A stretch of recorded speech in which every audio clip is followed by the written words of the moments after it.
Welcome to the Gay Buddhist Forum, where teachers from all schools of Buddhism offer their perspectives on the Dharma and its application in modern times, especially for LGBTQI audiences. These talks are offered freely to the world and made possible by appreciative listeners. If you would like to support our efforts to share the Dharma with underserved audiences, please visit gaybuddhist.org. There you can donate, find a list of upcoming speakers, or enjoy many hundreds of these recorded talks dating back to 1996.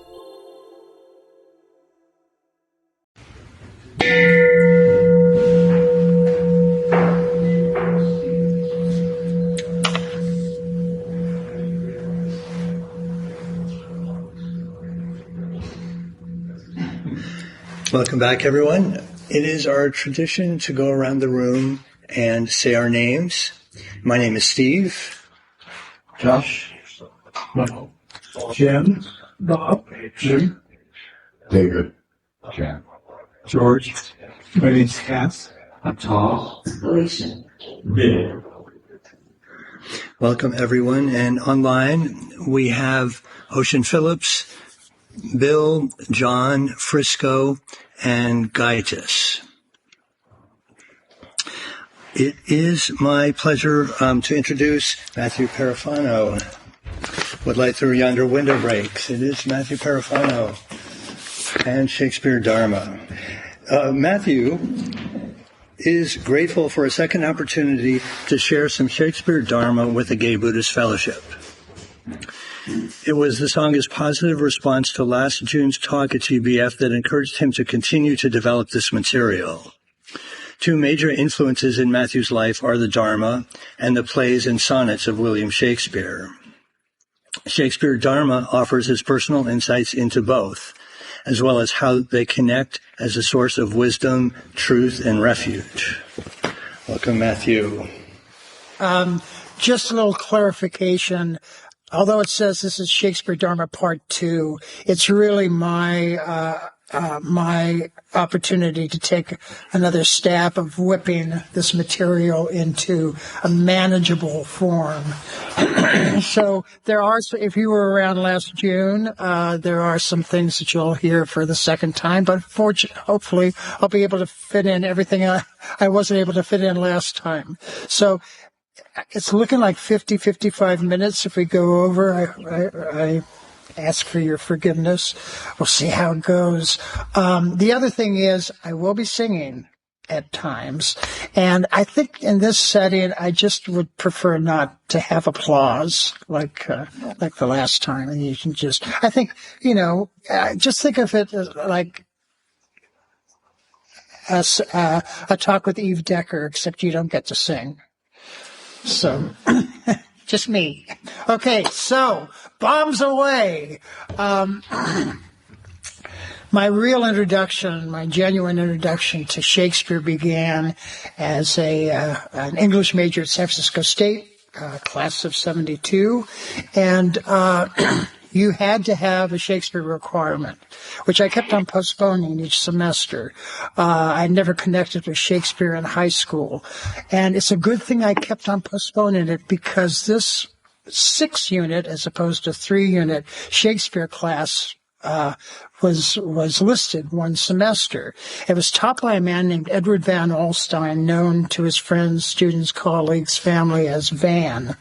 And Van's whole approach to the fast track to connecting with this daunting language of the plays was by acting them out, breathing life into the words, moving about with book in hand, gesturing, props encouraged.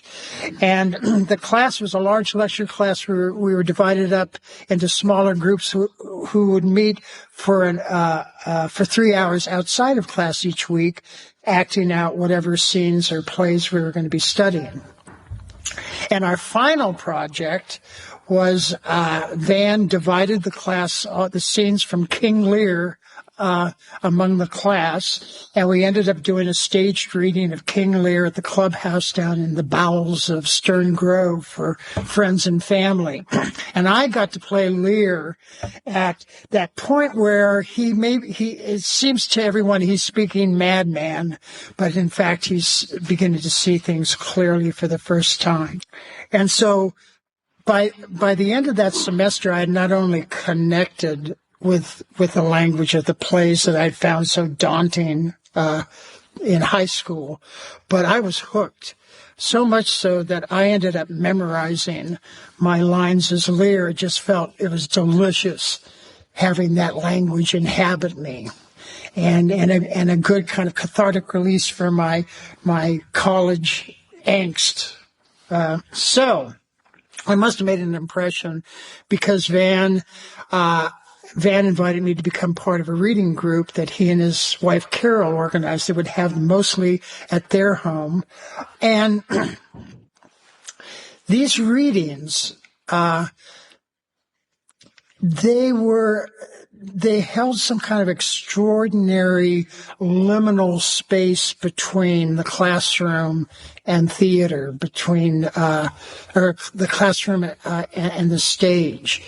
And often the approach seemed much more like a mind-body discipline, mind-body practice than theater. They were always held at people's homes. We would recast each act. It was giving people an opportunity to inhabit all these wonderful characters. And of course there'd be plenty of wine and food and marijuana. It was a convivial social situation. But what best described this whole approach to experiencing the plays was one of our members, Mark Reese, wrote his master's thesis in humanistic psychology at Sonoma State on the reading group, and it would eventually become this troupe. And the title of his paper was Shakespeare and Everyday Life. And this was his description of the readings. By reading aloud and acting out Shakespeare's language, we inhabit the universe of his plays and bring Shakespeare into our everyday lives. Open and quiet receptivity permits the world of the play to reveal its riches. Only when we ourselves are quiet may this world be heard. Stillness must reclaim the verse. We lend the text our ear by reading the play aloud. We lend the language our body and our voice in order to realize the music and movement of the worlds within the plays.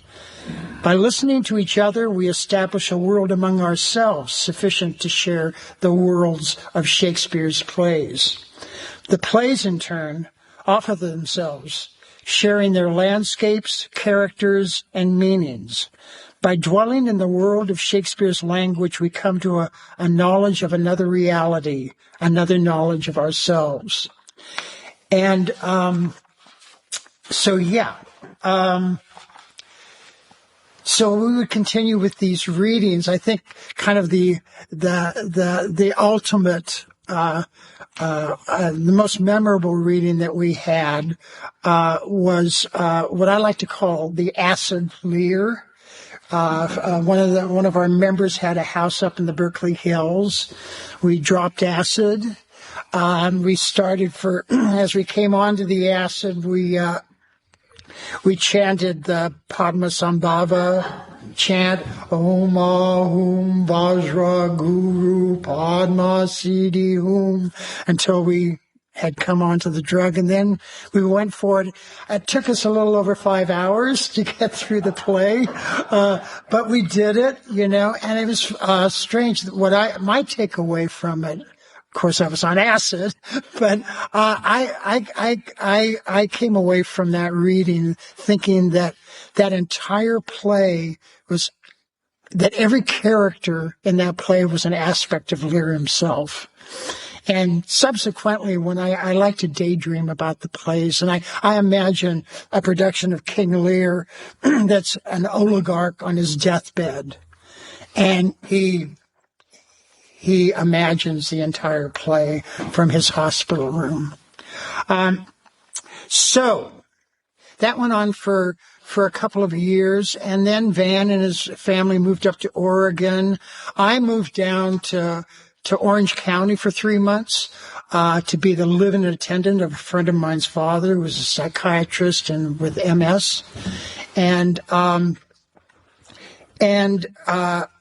But then when I moved back up, we had all lost contact with each other. They didn't have my number. I didn't have their numbers. And I guess I just figured that chapter in my life had come to an end. While I was down in Southern California, I had the misfortune of falling in love with a piano bar player. And when I came back up, I would write letters, no answer, letters, no answer, and so I got this great idea to just hitchhike down to Laguna Beach and show up on his doorstep. So there I was at the entrance of 101 in South Van Ness, sticking up my thumb to go down to Laguna Beach, when who should pull up in his car but Mark Reese. Yeah, that Mark Reese. And it was like, oh my God, reunion. Are you still doing the readings? Oh yeah, not only we're doing the readings, we're performing now. We've got this company called Burnham Wood. And in fact, tonight we're doing Henry VI, Part 2, More and Less. And so I went to the production. It was so delightful. They had music throughout.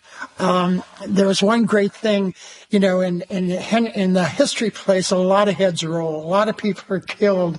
And what they would do was whoever had been killed in previous scenes would periodically be wheeled out on hand trucks with their face in a kind of rictus of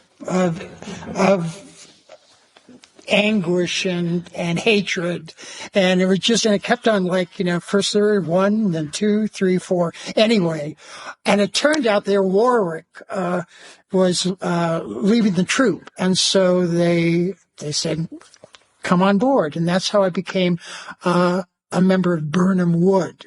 The name derives, it's a reference to Macbeth, where the witches prophesize that Macbeth shall never vanquished be until great Burnham Wood to high Dunsinane Hill come against him. So, Macbeth figures, force isn't going to uproot itself and come up the hill, so he figures he's pretty safe. Surprise! Malcolm's advancing army chops down the branches of Burnham Wood and uses it as camouflage as they advance onto the castle. So that's Burnham Wood.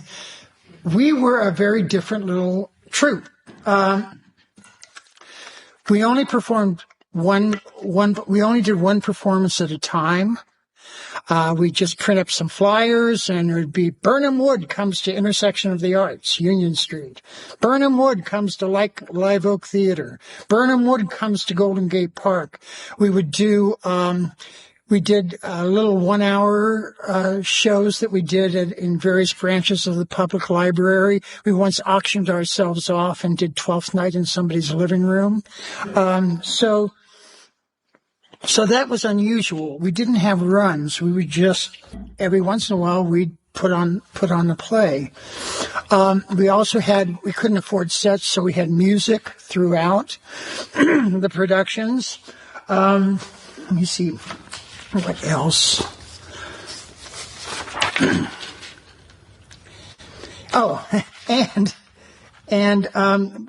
And we performed lesser known works, and we were pretty much self-directed. We didn't have anybody assigned as a director, which often showed in the various acting styles in any given performance. But the shows kind of grew organically out of that reading experience. And that's where I discovered my facility for turning Shakespeare's verse, setting Shakespeare's verse to music. And that became my job. I was the songwriter. I would go through and set the song text and the plays to music. So we performed for about 5 years. And we weren't professionals. And I think that opened us up, made us vulnerable to the energy and the worlds that we were creating on stage. I would become aware of how whatever play we were doing would have a subtle kind of effect on our relationships within the group. And so we had gotten to the point where we had done Henry VI, Part 2, Cymbeline, Twelfth Night, a 1-hour condensed version of Timon of Athens. We took the subplot from Two Noble Kinsmen and made a 1-hour play called The Jailer's Daughter that took place in post-Civil War Wild West. And then our one non-Shakespeare production, Calderon's Life is a Dream. Around that time, we caught the eye of a director who watched one of our performances, and he approached us and said, "I think I would really like to direct your company," and we'd never had a director before, and so we agreed. He had said on the stipulation, he says, "I will I will direct your production of Life is a Dream if you let me choose your next play." And so we agreed, and he chose a play we never would have chosen, and he cast it like we never would have cast it. And in our current visual culture age where the spoken word is losing less and less of its potency.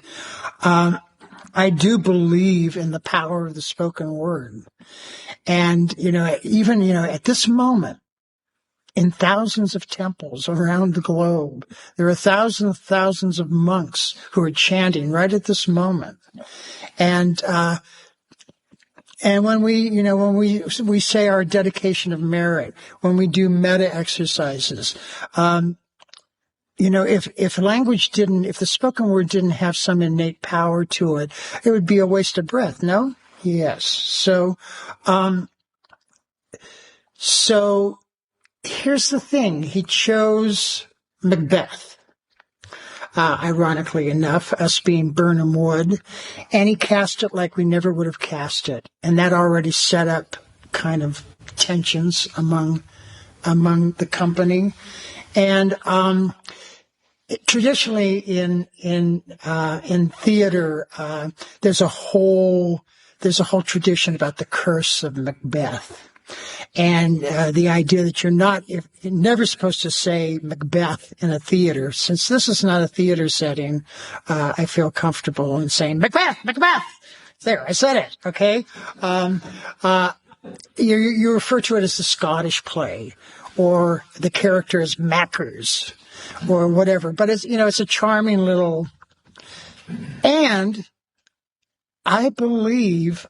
And the other reason why I don't feel reluctant or inhibited about saying Macbeth out loud is because we experienced the curse of Macbeth, and we were not professionally trained actors. We didn't have the tools to contain that kind of energy, and what we were conjuring up on stage was the worst possible instincts of humanity. and it spread like a poison through the whole group. And we were able to perform 2 performances of it. And by that time, things had just fallen apart with the whole group. And I know there were other extenuating circumstances, but I'm sticking to the curse of Macbeth as being our undoing. So Van and a number of other members of the group moved up to Newport, Oregon. Some of us who remained behind, we would do readings periodically, sporadically, but pretty much the experiment was over. And I, though, would continue. I was hooked on setting Shakespeare's verse to music, so I just continued going through the whole canon and setting the song text to music. Midsummer Night's Dream, The Tempest, As You Like It, and then also another wonderful pastime of mine was just curling up with the plays and imagining those worlds. So that's how, going into the 80s, that was kind of where I was at with Shakespeare. And so they say that death is the great teacher, and for many of us, that came in the form of the AIDS epidemic in the 80s. For me, I bookend the terrible years of the epidemic with the deaths of my friend Mark in 1986 and my friend Peter in 1993. And what I learned from AIDS was first, for the first time in my life, I learned how to put somebody else's needs before my own. The second thing I learned from AIDS was grief. I had never experienced grief before. I experienced sadness, but like grief, oh my God, it's a physical, convulsive reaction. And then ultimately, the AIDS epidemic, with a little help from Shakespeare, would teach me the difference between escape and refuge. When my friend Mark died in 86, let's just say I did not handle the loss in the most skillful fashion. I tried to obliterate it with alcohol and drugs. Fortunately, that played out before it could play me out. And when Peter died, my friend Peter died in 93, I knew that wasn't the way to go. And for some reason, I picked up a copy of Shakespeare's sonnets. And I'd never really studied the sonnets. And the first revelation was that the first 126 sonnets are addressed to or about a young man. And the sonnets, as in the form that we have them now, they were compiled and edited by Thomas Thorpe back in 1609 without the author's permission. Apparently, it's surmised, it's conjectured that Shakespeare wrote the sonnets and just gave them privately to friends. But Thomas Thorpe kind of organized them by subject matter, and we're just hardwired for narrative. And so, so people are always kind of wondering about, who is the young man? Who is the dark lady? Who is the rival poet? It's easy to kind of assign biographical dimension to the sonnets because they're all about relationships, and they really get you into the confusion, the passion, the anger of a relationship. Now, the way they're ordered, the first sonnets the subject of the first sonnets are the poet trying to convince this young man to get married. And his argument being that, if you don't get married and have children, you're going to take your beauty to the grave. And so that's his argument until he gets to Sonnet 18, which is, shall I compare thee to a summer's day? And he says, there's one other way that your beauty can live on, and that's through the eternal lines of time of my verse.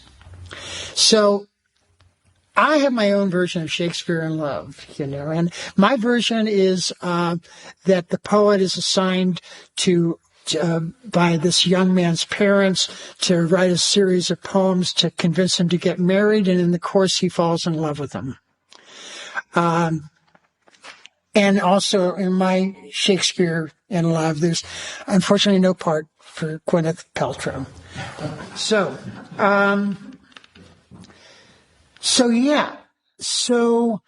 I started looking through the sonnets, and when I got to Sonnet 30, something quite remarkable happened. The Sonnet 30 goes, when to the sessions of sweet silent thought I summon up remembrance of things past, I sigh the lack of many a thing I sought, and with old woes new wail my dear time's waste. And then I came to this line, long can I drown an eye unused to flow, for precious friends hid in death's dateless night. For precious friends hid in death's dateless night.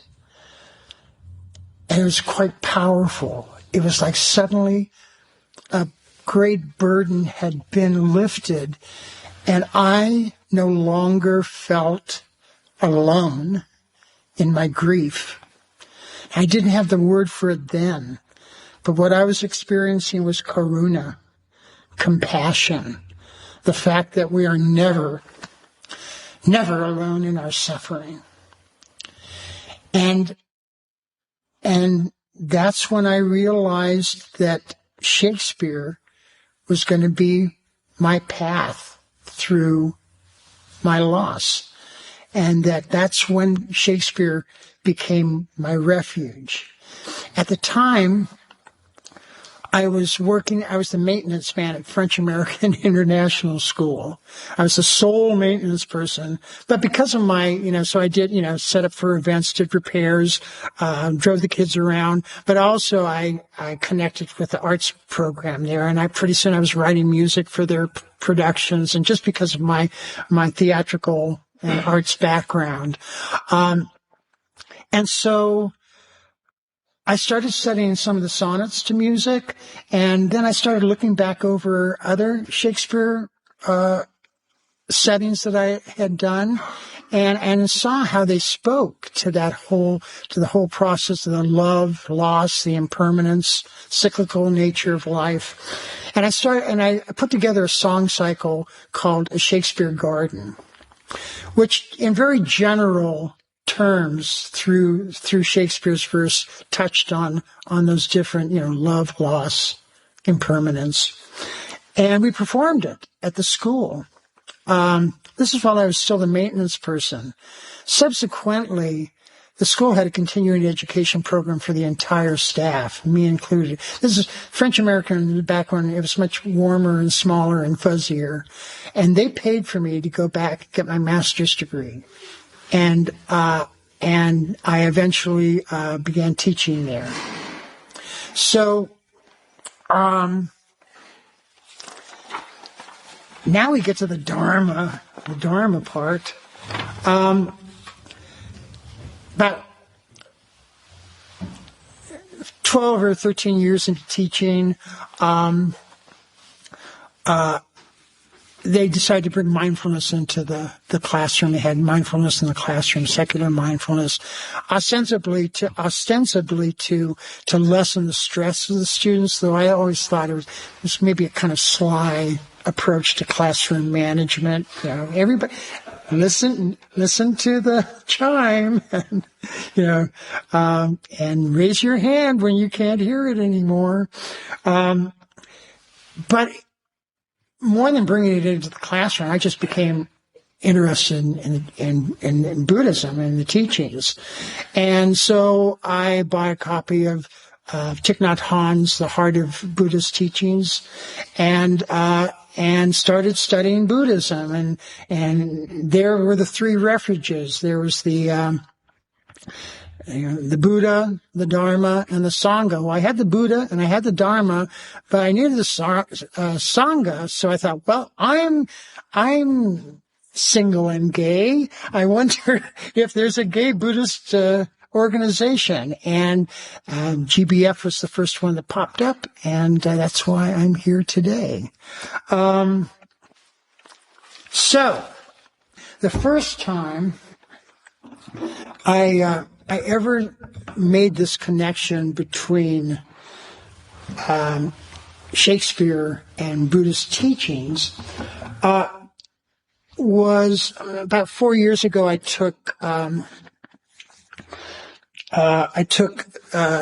the A Year to Live workshop through Spirit Rock. It's based on Stephen Levine's book.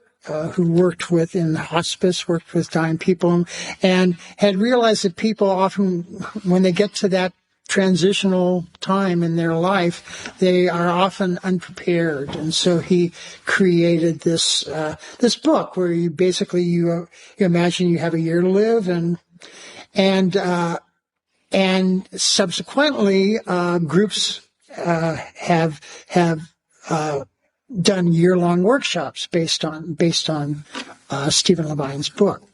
And one of the chapters in it is Name That Tune. And he talks about how in many indigenous cultures, the youths go out on a vision quest. And one of the things that may happen on that vision quest is them finding their healing song, which they then carry with them until their death. And so Stephen Levine in the book suggests, that we come up with a healing song or a death song. And I went, oh my goodness, I already wrote it. In fact, it's the first song text I ever set to music. And when I was in Burnham Wood, it's a funeral dirge from the play Cymbeline. And so I realized that I had my death song just in the very first verse of the song. Fear no more the heat of the sun, nor the furious winter's rages. Thou thy worldly task hast done, home art gone, and ta'en thy wages. Golden lads and girls all must, as chimney sweepers, come to dust.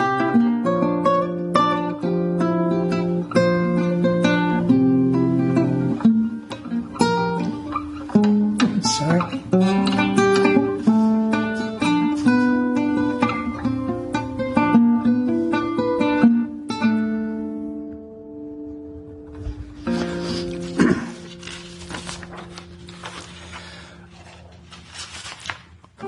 So during the pandemic, I decided to revisit and revise the Shakespeare Garden. This time around, I decided to tell a very specific story set in a very specific time and place. And what I'm about to say is known in show business as the elevator pitch. The Shakespeare Garden tells the story of two young men who meet in San Francisco in the early 80s, fall in love, and whose lives are interrupted by the AIDS epidemic, all told in Shakespeare's verse. And the most amazing thing happened when I decided on that specificity. It really began to take on a life of its own. I'm going to play for you right now. So right now I'm in the process, we're getting very, very close, but I'm recording a concept album, like Jesus Christ Superstar or Tommy. And I'm recording it with my friend and longtime collaborator, Joshua Raoul Brody. And I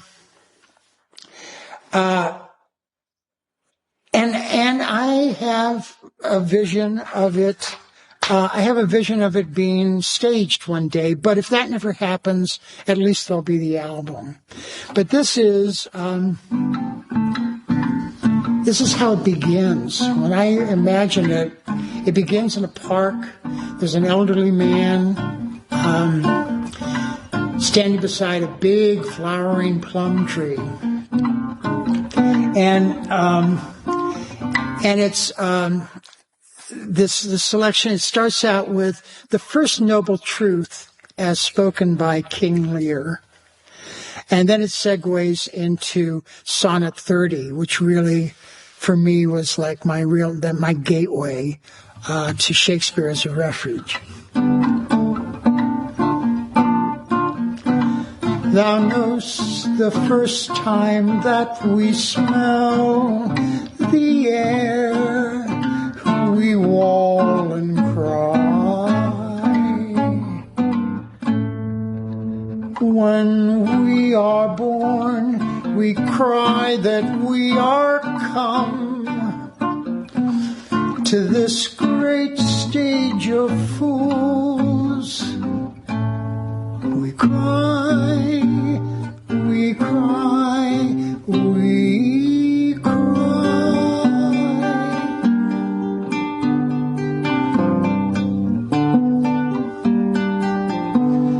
When to the sessions of sweet silent thought I summon up remembrance of things past, I sigh the lack of many a thing I sought, and with old woes new wail my dear time's ways. Then can I drown, and I unused to flow, for precious friends hid in death's dateless night, and weep afresh love's long since cancelled woe, and moan the expense of many a vanished sight. Then can I grieve at grievances foregone, and heavily from woe to woe tell o'er the sad account of the moaned moan,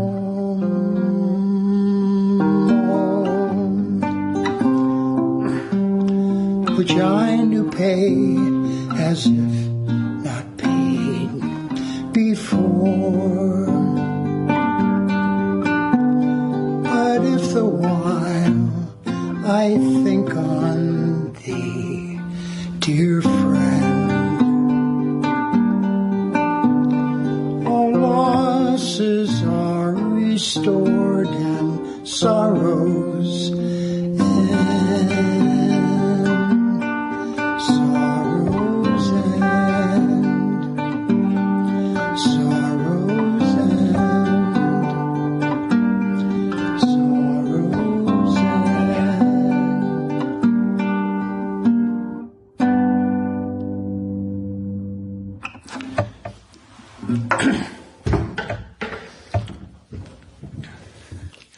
Another thing that I've been doing in the last few years is memorizing passages by heart. And I love that idea of learning something by heart. for me, when I'm memorizing a passage from Shakespeare, I first see it in my mind's eye. I see the words. And then there comes that time when it suddenly drops down somewhere. And that somewhere feels very much like right here. And it's just always there. And I like to think, because I've always found it much easier to memorize Shakespeare's blank verse or verse than regular dialogue from plays or anything, any piece of prose. And I like to think,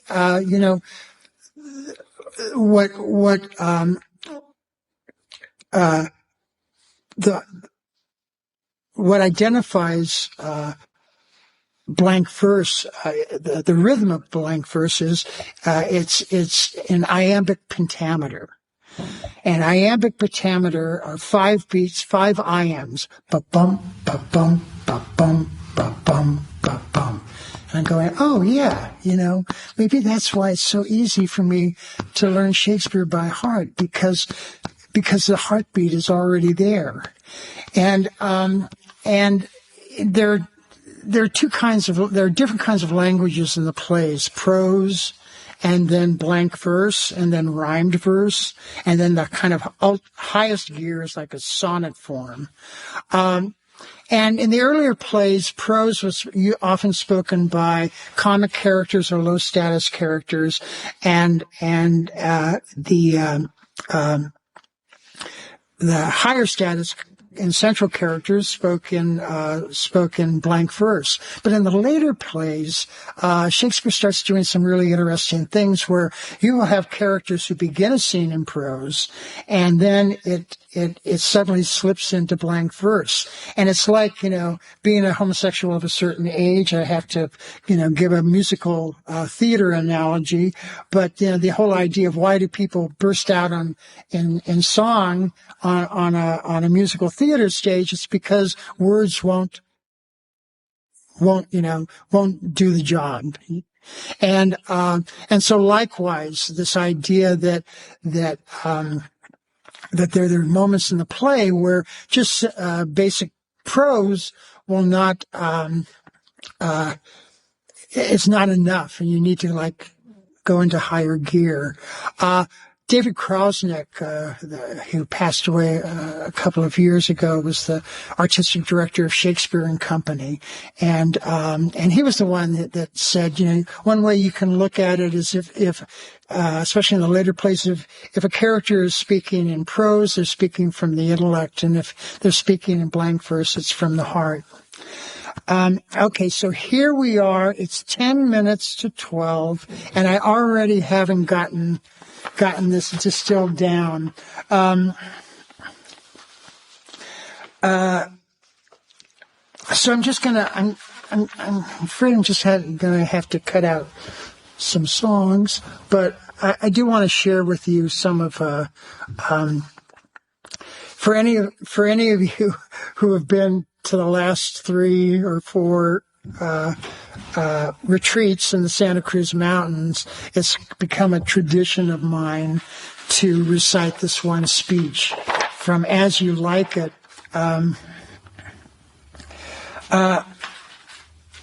Because it's always just so appropriate.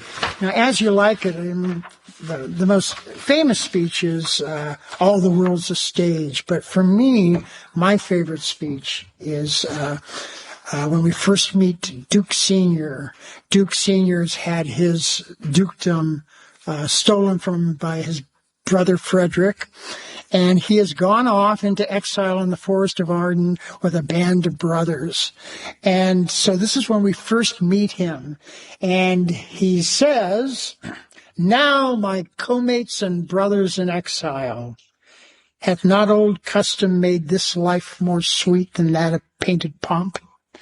Are not these woods more free from peril than the envious court? Here feel we but the penalty of Adam, the season's difference, as the icy fang and churlish chiding of the winter's wind, which when it bites and blows upon my body, even till I shrink with cold, I smile and say, This is no flattery. These are counselors who feelingly persuade me what I am. Sweet are the uses of adversity, which like the toad, ugly and venomous, wears yet a precious jewel in his head. And this our life, exempt from public haunt, finds tongues in trees, books in the running brooks, sermons in stones, and good in everything. I would not change it. So for me, that speech resonates with the Dharma. First of all, just that the Dharma is everywhere. And is found in the most humble and ordinary things about us.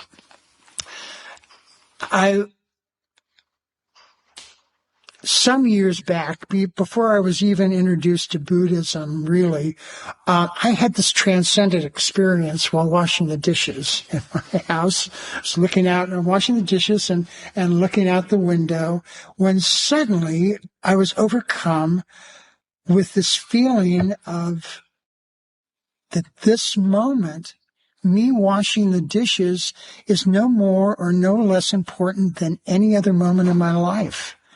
I think what I was experiencing was I was experiencing presence, being present in the moment in the most powerful way. Some years later, I would run across a poem by Layman Pang, who writes, "My daily affairs are quite ordinary, but I'm in total harmony with them. I don't hold on to anything, don't reject anything. Nowhere an obstacle or conflict. Who cares about wealth and honor? Even the poorest thing shines. My miraculous power and spiritual activity, drawing water and carrying wood, or washing dishes." One other thing about Layman Pang, he decided that his material possessions were a burden. And so rather than give them away and burden somebody else, he took them all out into the middle of the lake and sunk them. Okay. It's 5 to 12. Are we willing to go over like maybe 10 minutes is everybody okay? Is that cool? I mean, you braved Carnival to get here. Thanks. I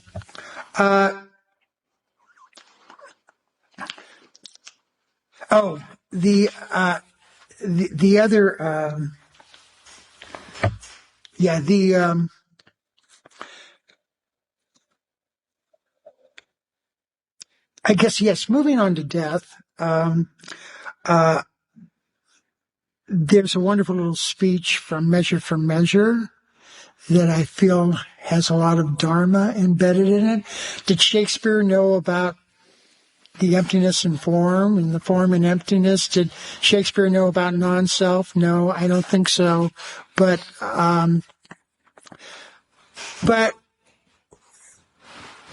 words can have a life of their own when it comes to meaning. So this little speech, it's a much longer speech, but I just kind of grabbed the ones that really resonate, the statements that really resonate. And in this scene, the Duke, another Duke, he's kind of removed himself and given all his power over to his deputy because things have gotten lax. And so he's kind of counting on his deputy to do all the dirty work for him. And the deputy does. I mean, he really comes down hard. And so, but the Duke returns, disguised as a friar. And, there's, this hapless person, Angelo, who is being sentenced to death for getting his girlfriend pregnant without them being wed. And so the Duke, disguised as a friar, visits his cell, and I think I have his name wrong, but no, Angela's the deputy anyway. Claudio, anyway. He says the miserable have no other medicine but only hope. I hope to live and am prepared to die. And the Duke says to him, be absolute for death. Either death or life shall thereby be the sweeter. Reason thus with life. If I do lose thee, I do lose the thing that none but fools would keep. A breath thou art, servile to all the skyey influences that dost this habitation where thou keepst hourly afflict. Merely thou art death's fool. For him thou laborest by thy flight to shun, and yet runst towards him still.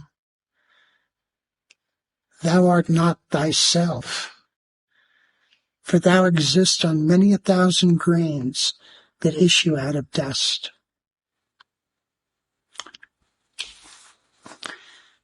Or it could say, issue out of stardust. Gosh, yeah, I just want to, I want to be fair to all you guys. I do want to, I was introduced to the concept of papancha. And in fact, Waldo Opie last week in his talk, he talked about papancha. It was a book by Ajahn Amaro, which was called The Breakthrough, where it was basically a compilation of talks that he had given. And he introduced this idea of papancha, because for me, I'm always kind of intrigued how that word nothing pops up in Shakespeare's plays. And so papancha, the term is used to describe the tendency of the mind to, 1, spread out from and elaborate upon any sense object that arises in experience, smothering it with wave after wave of mental elaboration. 2, most of which is illusory, repetitive, and even obsessive. 3, which effectively blocks any sort of mental calm or clarity of mind. And so when I was introduced to that term papancha, I couldn't help but think of this speech from The Winter's Tale, where you have King Leontes of Sicilia is hosting his lifelong friend, King Polixenes of Bohemia. He and his wife, Leontes and his wife Hermione are entertaining Polixenes. And Leontes says, Polixenes is anxious to get back to Bohemia. And Leontes says, oh, no, you must stay, you must stay. No, I must get back to Bohemia. And then Hermione, his wife, goes, oh, please, do stay. And Polixenes says, oh, okay. And that gets the little papancha going. And, Leontes doesn't need an Iago. And the cool thing about The Winter's Tale is the first half of the play is like a tragedy. And then it just like flips. And the last half is this beautiful pastoral comedy. But if you want an example of papancha, here goes. This is Leontes. Is whispering nothing? Is leaning cheek to cheek? Is meeting noses? Kissing with inside lip? Stopping the career of laughter with a sigh, a note infallible of breaking honesty. Horsing foot on foot, skulking in corners, wishing clocks more swift, hours, minutes, noon, midnight, and all eyes, blind with the pin and web, but theirs alone, that would unseen be wicked. Is this nothing? Why then the world and all that's in't is nothing. The covering sky is nothing. Bohemia is nothing. My wife is nothing. Nor nothing have these nothings if this be nothing. Much ado about nothing, dude. God. So anyway, that's Papancha. Okay, I had to skip some stuff. One of these days I'll get it down, but I do want to bear with me for just 5 more minutes. I had to get to this whole thing. Here's the whole kicker. My life, my creative work over the last 40, 50 years has been around the works attributed to William Shakespeare. And I have to confess, I have absolutely no idea who authored them. A couple of summers ago, I decided to dive into the whole authorship question. And now that could be a whole talk, so I'll keep this brief, because what I really dig about it is that I don't know, and I don't care. And because the whole kind of focus of my practice, ever since the last election, has been taking on life's uncertainties head on, to such an extent that I've now, when we talk of dukkha, it's normally, usually, defined as suffering, but I've also found other definitions of it more helpful, like unreliability, unsatisfactoriness. And so for me, uncertainty is one of my main sources of dukkha. But the fact of the matter is, from doing a lot of reading, and this is by Mark Twain, he got into the whole Shakespeare authorship debate too, although he was on the Francis Bacon camp. But really, if you look at what's documented about Shakespeare of Stratford upon Avon, it could fill maybe just 4 pages. It's mostly christenings, birth, marriages, lawsuits, a lot of lawsuits. There is documentation that he acted. There is documentation that he managed the plays, but no documentation at all that would be evidence of him authoring those plays, besides the fact that William Shakespeare appears on the first folio edition.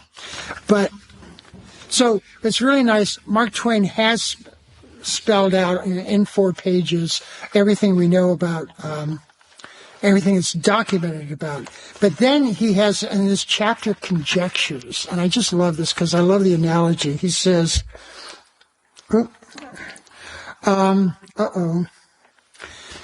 I just had cataract surgery and my nearsights, oh no, I can't read this.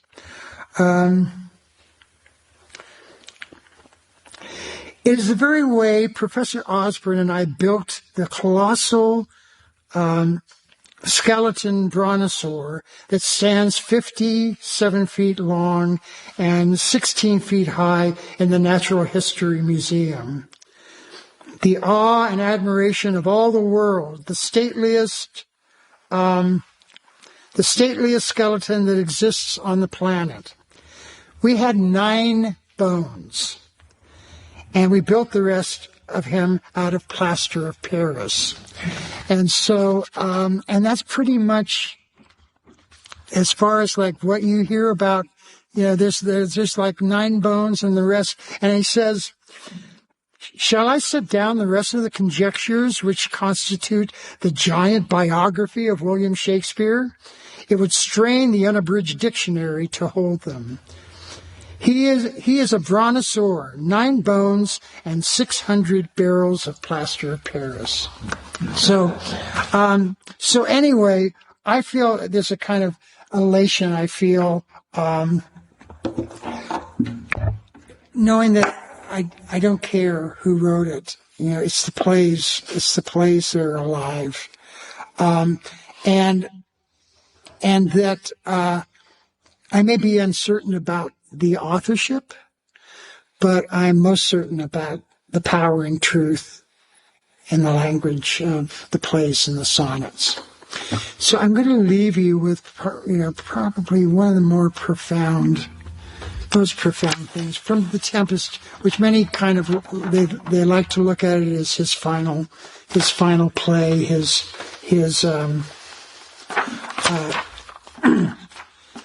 goodbye to his art, and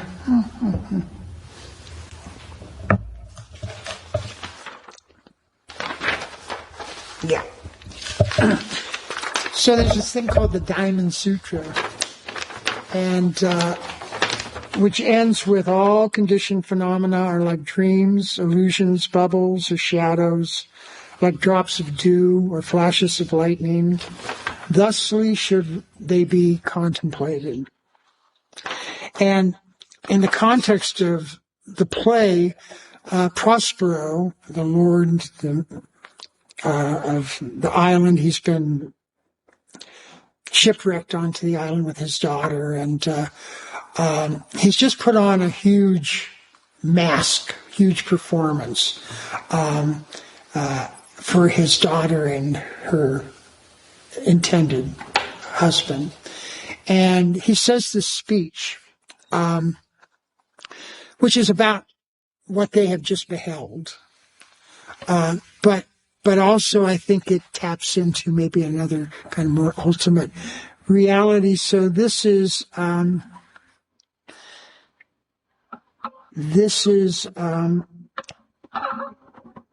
Shakespeare's Diamond Sutra. Our revels now are ended. These, our actors, as I foretold you, were all spirits and are melted into air, into thin air. And like the baseless fabric of this vision, the cloud-capped towers, the gorgeous palaces, the solemn temples, the great globe itself, yea, all which it inherit shall dissolve. And like this insubstantial pageant faded, leave not a wreck behind. We are such stuff as dreams are made on. And our little life is rounded with sleep. We are such stuff as dreams are made on, and our little life is rounded with a sleep.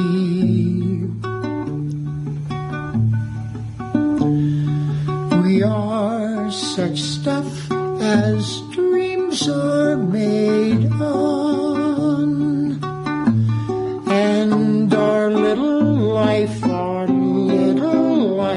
is rounded with a sleep.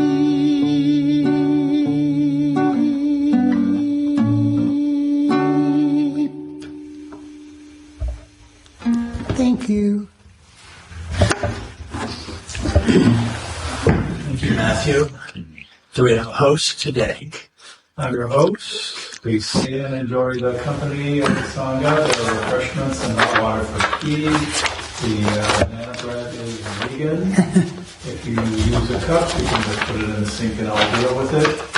I'll be going around with the Dharma bowl to accept contributions to cover our expenses. Your generosity is appreciated. Donations in the range of $10 to $20 help the Sangha meet its expenses, which include honorarium for our Dharma speakers, breakfast, beautiful center, monthly dinners we prepare for Rocking Street Youth Services, and our quarterly newsletter mailed mostly to people in prison. There's a newcomer sign up on the credenza. If you want to be included and receive our Sangha membership directory, please sign up and include your contact information. But share. Some members go out for lunch after the meeting. Everyone is welcome to join them, and the group meets at the front door around 12:30.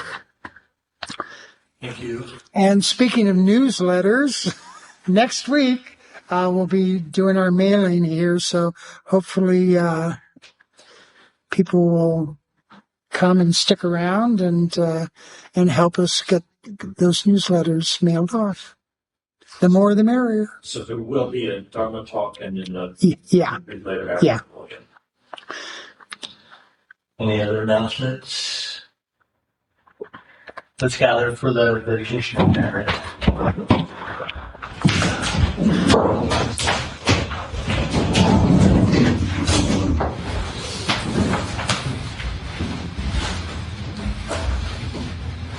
By the power and truth of this practice, may all beings have happiness and the causes of happiness. May all be free from sorrow and the causes of sorrow. May all never be separated from the sacred happiness which is without sorrow. And may all live in equanimity, without too much attachment or too much aversion, believing in the equality of all that lives.